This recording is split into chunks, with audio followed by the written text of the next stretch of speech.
Assalamualaikum warahmatullahi wabarakatuh.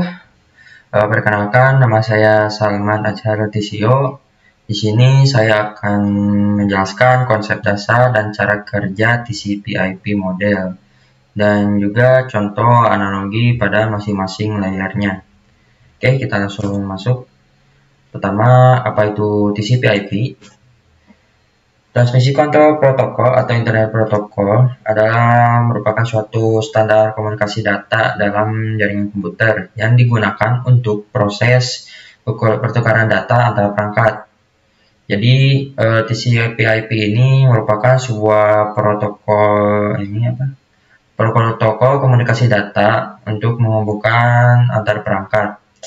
Nah, sederhananya tugas TCP/IP itu untuk mengatur semua perangkat atau pengguna agar bisa menjalin sebuah komunikasi antar perangkatnya. Seluruh proses pengiriman dan penerimaan data dilakukan dengan prosedur yang tepat dan aman. Jadi, proses pengiriman dan penerimaan ini benar-benar harus tepat ya, dan juga harus dijamin keamanannya. Lanjut. Pada di sini ada beberapa fitur model TCP/IP. Yang pertama di sini merupakan konsep jaringan terpenting yang berkontribusi terhadap berfungsinya ARPANET. Lalu model jaringan ini diimplementasikan selama masa terkait jaringan dan komunikasi. Tiga, komunikasi antara berbagai mode perangkat jaringan dimungkinkan melalui penerapan berbagai lapisan. Masuk ke yang keduanya. Bagaimana sih TCP/IP itu bekerja? Nah, pertama-tama ini menggunakan mode client server, di mana pengguna atau klien menerima layanan dari komputer lain atau server. Lalu kedua itu membagi pesan menjadi paket data. Di sini dalam proses yang kedua ini data-data yang dikeringkan akan dipecah-pecah menjadi paket-paket kecil agar meningkatkan akurasi saat proses pengirimannya. Lalu yang ketiga itu untuk menambahkan informasi pada paket data. Di sini pada penambahan informasi ini berguna untuk menjaga keamanan datanya. Lalu IP menambahkan label alamat tujuannya. Lanjut. Nah, untuk yang proses yang keempat ini mengirim paket data melalui jalur komunikasi yang berbeda. Jadi saat proses pengiriman paket datanya itu mempunyai tujuan yang sama, tetapi proses pengiriman jalurnya itu berbeda-beda setiap paket datanya. Lalu yang kelima ini mengatur lalu lintas internetnya. Yang pesan yang dikirim akan dibaca menjadi bagian kecil agar meningkatkan akurasi pengiriman. Nah, di sini ada gambarannya. Paket data yang di sini akan dipecah-pecah menuju ke paket data yang diisi penerimaan di sini. Nah, paket data di sini akan dipecah-pecah seperti yang dijelaskan sebelumnya. Paket data akan dipecah lalu memiliki jalur komunikasinya berbeda-beda, tetapi tetap menuju ke penerima ini. Misalnya ya paket data diterima ke sini, lalu ada ke tengah, langsung ke penerima, macam-macam ya. Di sini sesuai alurnya. Lanjut saja. Lalu proses yang keenam ini memeriksa integritas data. Di sini apabila ada data yang hilang atau rusak, komputer penerima akan meminta sang pengirim untuk mengirim ulang kembali datanya. Lalu setelah proses yang ketujuh ini menyusun kembali paket data. Setelah data yang benar-benar sudah berhasil terkirim kepada penerima, data akan disusun kembali seperti semula saat awal pengirimnya. Langsung di sini ada lapisan mode pada TCP/IP-nya. Nah, di sini perbedaan OSI layer dan TCP/IP ini, hanya menggunakan 4 layer saja. Sebenarnya ada 5 termasuk fisikal. Namun yang dijelaskan di sini hanya 4 saja. Di Di sini ada application layer yang paling atasnya, lalu ada transport layer, network layer, dan network access layer. Nah, kita yang pertama dulu ya, layer network access. Di sini pada TCP ini adalah lapisan yang menggabungkan lapisan fisik dan data link dari mode OSI layernya tadi.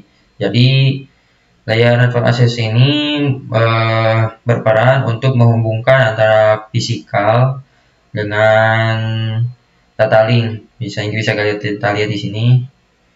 Di sini data dikirim lalu masuk ke dalam fisikal. Fisikalnya itu contohnya ini seperti router, dan data linknya ini adalah data yang dikirimnya di ini agar bisa terkirim ke jaringan lokal komputer yang ada di sini. Nah, fungsinya dalam network access layer ini mengubah bit menjadi unit protokol seperti frame, ethernet, dan alamat MAC. Ya, seperti yang tadi dipecah-pecah pakai datanya agar bisa terkirim dengan lebih akurat kepada penerimanya. Lalu menyediakan media bagi sistem untuk mengirimkan data ke perangkat lain yang terhubung secara langsung. Lalu terakhir mengubah IP datagram ke frame yang ditransmisikan oleh network dan memetakan IP address ke physical address yang digunakan dalam jaringan. Oke, itu saja ya. Nah, yang kedua ini layer internet. Perbedaan network access layer tadi, data dikirim hanya satu lokal area network saja, tidak bisa keluar lokal area network yang sebelumnya. Misalnya kita punya lokal area network A, daerah A, ke lokal area network B. Nah, untuk network access layer ini hanya bekerja di daerah A saja. Nah, bagaimana untuk mengirimkan paket data ke luar daerah ini lokal areanya, yaitu dengan layer internet. Di sini tugas internet ini mengirimkan paket data dari daerah A ke daerah B. Ini lapisan internet menjalankan tugas mengendalikan transmisi data melalui mode jaringan. Jadi data dikirimkan dengan dalam jaringan. Lapisan ini melakukan banyak fungsi penting dalam TCP/IP. Contohnya yang pertama, bertanggung jawab untuk menentukan jalur yang akan digunakan pakai data untuk transmisinya. Lalu untuk yang kedua, lapisan ini bertanggung jawab untuk menyediakan alamat IP ke sistem untuk masalah identifikasi melalui saluran jaringan.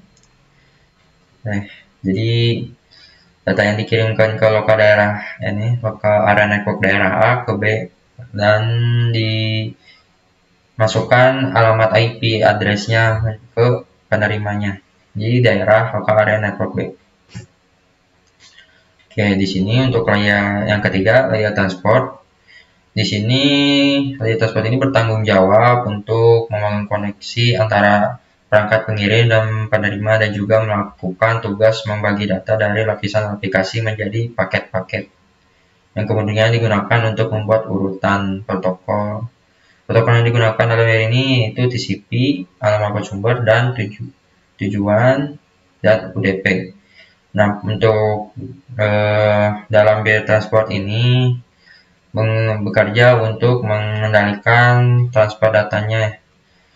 Di sini juga memberitahu paket data apabila ada terjadi kerusakan, dan juga apabila ada terjadi paket data yang hilang. Nah, untuk di sini layer transport ini ada dua protokol, ada TCP dan juga UDP. Untuk TCP di sini cara kerjanya yaitu analoginya seperti paket data yang dikirimkan si pengirim harus benar-benar tersampai ke penerima. Berbeda dengan UDP, user datagram protokol. Di sini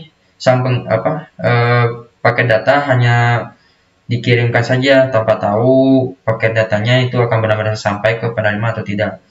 Untuk contoh UDP ini bisa diibaratkan seperti kita sedang streaming video atau sedang bermain game ya. Contohnya seperti itu. Nah, untuk yang terakhir ini ada layer application-nya. Layer application ini merupakan layer teratas yang menunjukkan aplikasi dan program yang memanfaatkan model TCP/IP untuk berkomunikasi dan dengan pengguna melalui aplikasi. Di sini contoh layer aplikasi ini itu ada layanan email, web, video, chat, dan lain-lain. Dan protokol pada layar aplikasi ini yaitu seperti HTTP, SMTP, dan FTP. Kita lanjut saja ya. Nah, mengapa TCP/IP itu penting? TCP/IP sangat penting karena menyediakan arsitektur yang memungkinkan komunikasi yang hampir seketika di semua jenis media jaringan. Jadi, TCP/IP ini sangat penting karena bisa berkomunikasi antar perangkat, bisa melalui media kabel tembaga, serat optik, ataupun juga nirkabel ya, tabak kabel atau WiFi. Makanya TCP/IP ini sangat sering digunakan di internet ya. Nah, lalu apa saja sih keuntungannya? Untuk keuntungan TCP/IP ini, yang pertama kita bisa lihat skalabilitasnya. Model TCP/IP ini sangat scalable dan dapat mengakomodasi jaringan kecil dan juga besar. Lalu dari segi keamanannya, di sini ada berbagai protokol dalam model menyediakan langkah-langkah keamanan yang kuat. Di sini di dalam TCP/IP ini memiliki protokol yang memiliki tingkat keamanan yang sangat tinggi. Lalu di sini juga TCP ini relatif murah untuk diimplementasikan dan untuk dipelihara. Lalu dari segi keandalannya ini model ini sangat kuat dan andal sehingga cocok untuk aplikasi penting. Namun di balik keuntungan pasti ada kekurangannya. Nah, dalam kekurangannya di sini model TCP/IP ini sangat kompleks ya. Model ini sangat rumit dan memerlukan tingkat keahlian tertentu untuk mengkonfigurasi dan proses pemeliharaan TCP ini. Lalu kerentanannya, karena saking kompleksnya TCP/IP ini sering rentan terhadap serangan ya. Walaupun sebenarnya tingkat keamanan yang sangat tinggi, namun TCP/IP ini selalu diserang oleh berbagai hacker ya. Lalu di sini kinerjanya dapat menurun karena kemacetan dan latensi jaringan. Oke, mungkin hanya sedikit saja yang bisa saya sampaikan mengenai proses kerja TCP/IP dan juga contoh-contoh layarnya. Mohon maaf apabila ada kata yang salah diucapkan dan sedikit ada yang kurang jelas. Saya mohon maaf dan terima kasih. Wassalamualaikum warahmatullahi wabarakatuh.